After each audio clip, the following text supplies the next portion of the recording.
Здравейте, аз съм Виктор, както винаги. Приветствам ви от Нюрнберг, Германия. IWA 2011.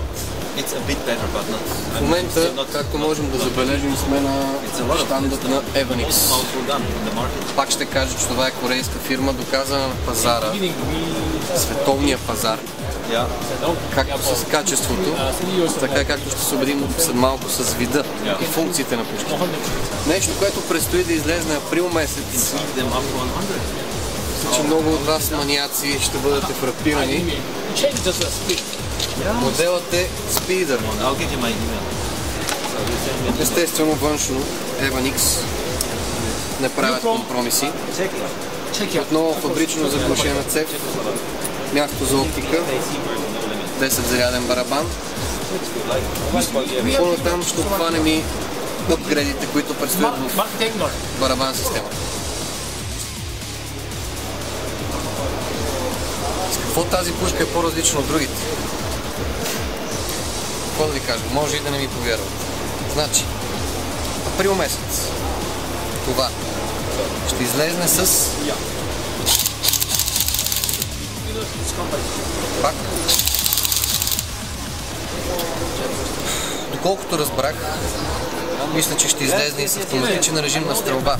Това значи 10 изстрела в рамките на една секунда. Може.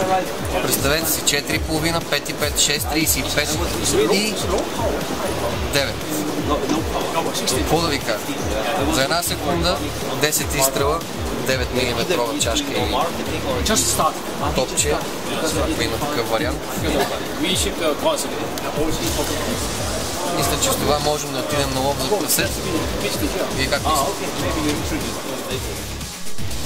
Тук сме с господин Слонг Ли, който ще ни каже нещо повече за този модел пушка, предстоящ да излезе, пак казвам, април месец. Mr. Слонг Ли, would you tell us something new about this gun? Okay, this is called Speed. It is a semi and full automatic air rifles in the world.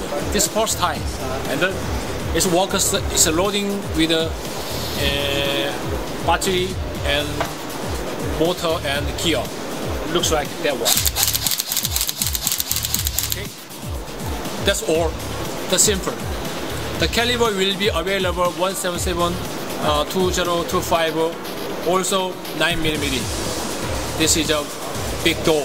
Actually, this is a prototype, yes? That is a prototype. Okay. That was Evanix. And I am Victor for Orogia.com. Thank you very much.